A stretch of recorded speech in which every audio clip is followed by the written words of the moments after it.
اور سناٹا کا سکوت اس کے بڑے اسباب ہیں، بڑی چیزیں.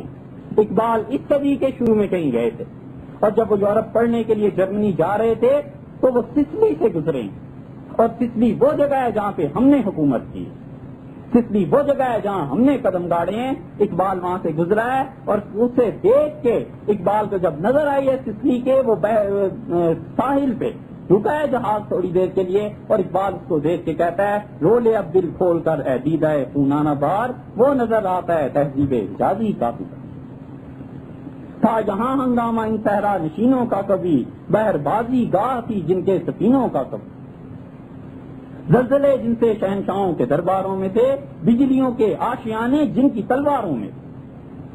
اور پھر کیا شعر اقبال نے کہا ہے، کہتا ہے غلغلوں سے جس کے لذت ہیر اب تک گوش ہے، غلغلوں سے جس کے لذت ہیر اب تک گوش ہے، کیا وہ تکبیر اب ہمیشہ کے لیے خاموش ہے؟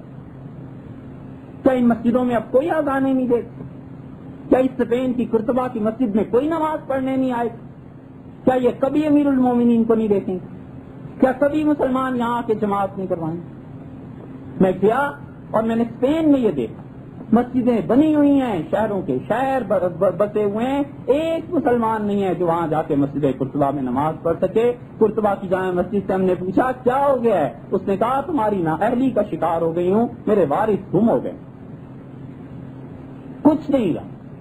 وہ میدان ابھی تک ہیں جہاں عیسائیوں نے لکھ کے لگا دیا ہے کہ یہاں ہم نے 3 لاکھ کتابیں جلائی تھیں، یہاں مسلمانوں کی 7 لاکھ کتابیں جلائی تھی. بات وہی ہے جو اقبال کہتا ہے غلغلوں سے جس کے لذت گیر اب تک گوش ہے، کیا وہ تکبیر اب ہمیشہ کے لیے خاموش ہے؟ کیا اب کوئی نہیں رہا یہاں؟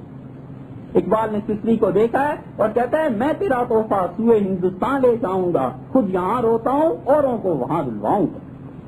اور بات جو اس نے کی ہے رو دینے کے قابل ہے. واقعی یہ مسلمانوں کا دوسرا زوال کا دور ہے جو شروع ہوا. سب سے پہلے اسپین گیا اور غرناطہ گیا اور وہاں پر تباہیاں مچی، اور انہوں نے وہاں کی مسلمان آبادیوں کو جہازوں میں بٹھا کر سمندر میں مطلب جہاز ڈبو دیے کہ کبھی مسلمان یہاں اہل درد ان کے دل اب تک اسپین کے سکوت پر روتے.